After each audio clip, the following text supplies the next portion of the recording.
What I've learned about business is extraordinary. It's monumental. It's of very large magnitude, which is this.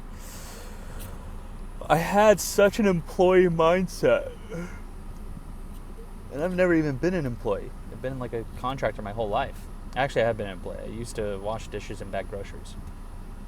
Look how look how beautiful Florida is. Like, look at this. If I just pictured like the Garden of Eden, this is just what I would picture. Like, look at this. Just a lot more fruit. you know? How beautiful is this? I just love Florida so much. But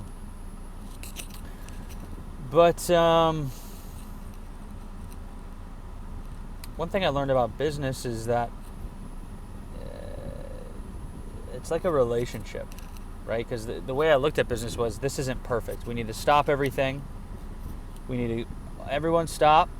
Let's all make this perfect, and then bring it back, and then turn everything back on. And that's just not how business works. And it makes me understand like human capital and resources now, which is sorry, I thought the house was on fire. It looked like there was a haze of smoke coming out of the back of the house.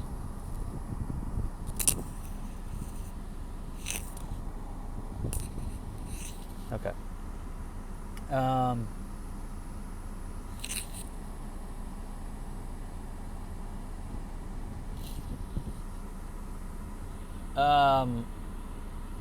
So I realized that it's like, well, what's the biggest problem right now? And let's all put our resources there. And it sucks because when you're on the client success side, like, you're dealing with these people who sometimes they have problems, and it's just like, well, the business is having a bigger problem with the clients who are doing this or not doing this, and we're all gonna, strive for that. And that's why you have different departments; they solve different problems. But sometimes it's just like there's just like a lack of human capital, right? If you're running lean, which this company's lean, and they're trying to increase their revenue per head, and it's just like.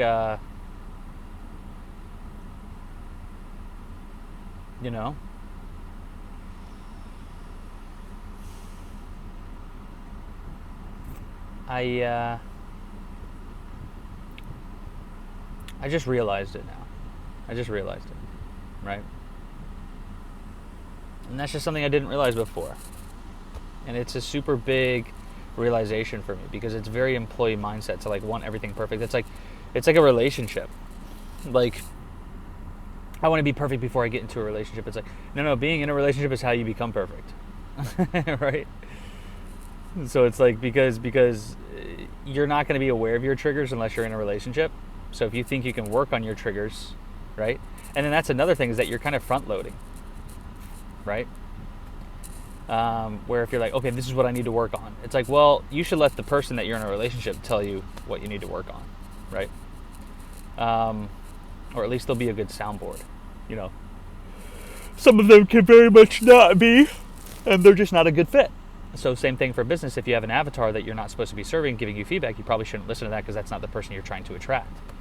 So if the person you're trying to attract consistently, if you have 5, 10, 15, 20 girlfriends over a couple of years, and they're all saying the same thing, it's probably something you might need to work on, right? Or you need to work on something else to where you stop attracting people that say you need to work on the thing that you don't need to work on. Either or. And I realized that you get that feedback from clients, from the market, from girlfriends, from partners. So it's just, I don't know. It's so crazy that I thought that, And I think that's the beautiful thing about staying in the game long enough, is that the game doesn't change. You do. Which is like, I don't know why. I felt like that was just a super important epiphany that can apply to many other domains. What else can that apply to? The game doesn't change, you do. That's really interesting to me. Anyways, but yeah, so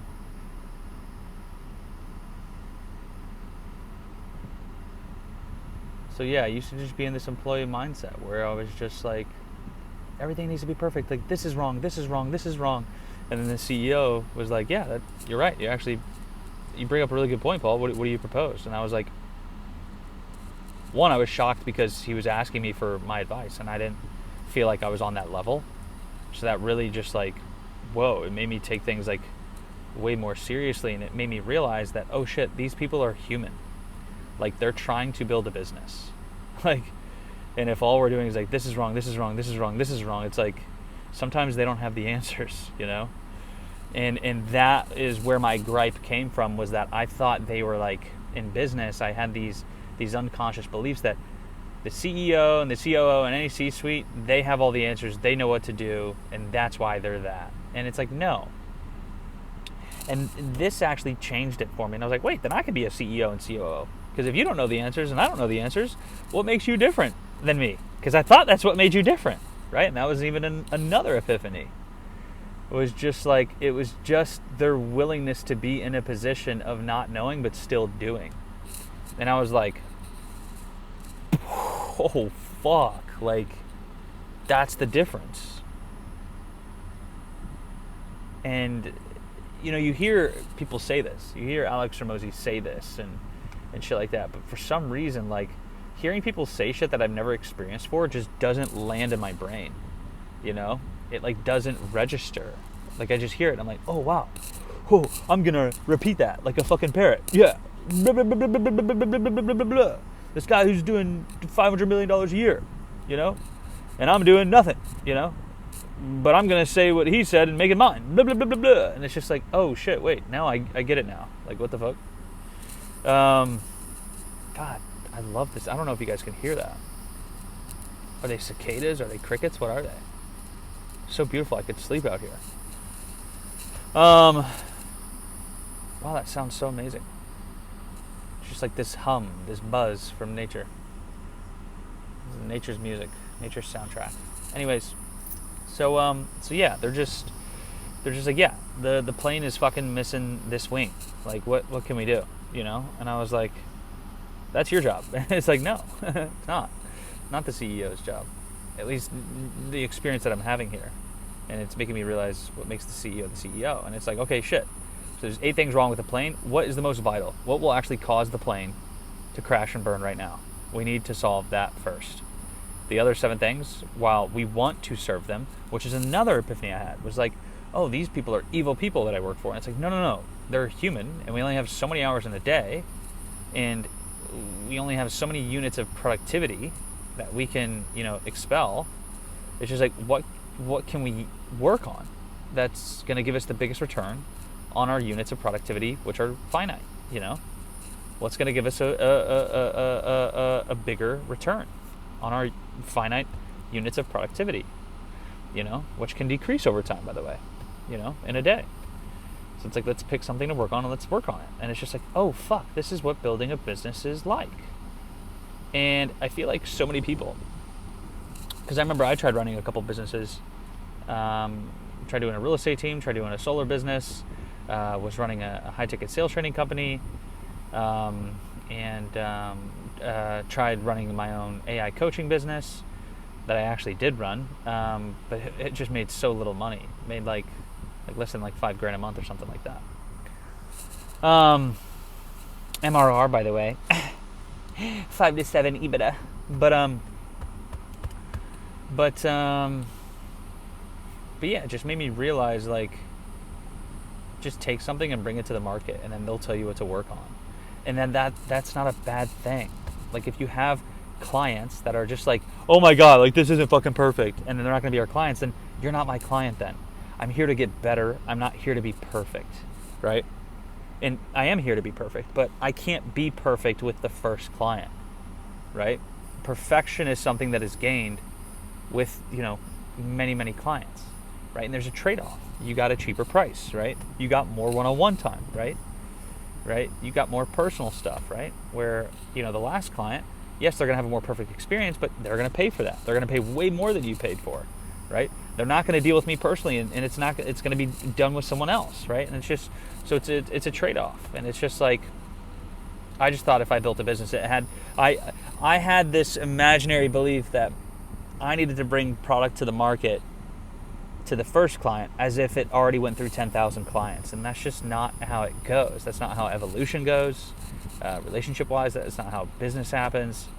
And I feel like I get so stuck in avoidance and in theorizing on how I can try to bring, and it's just a waste.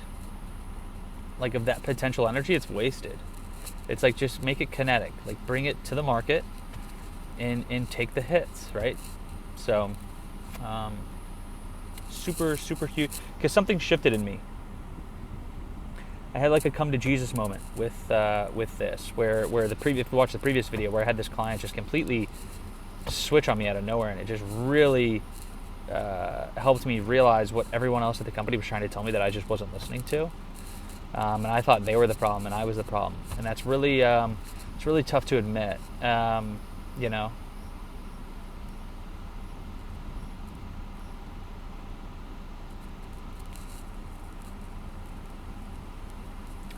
Really, because it makes me think, like, at every other company that I had this problem with, that I thought they were the problem, was I the problem, you know? And I've definitely burned some relationships over it. Regardless, though, the way they reacted to me doing that, because it was good intention, it was just ugly, you know? So I don't need to go back and apologize to those people. I apologize to these people, even though I still think these people that I'm working with now, I think one of them handled it in very much the wrong way, regardless of how wrong I was. But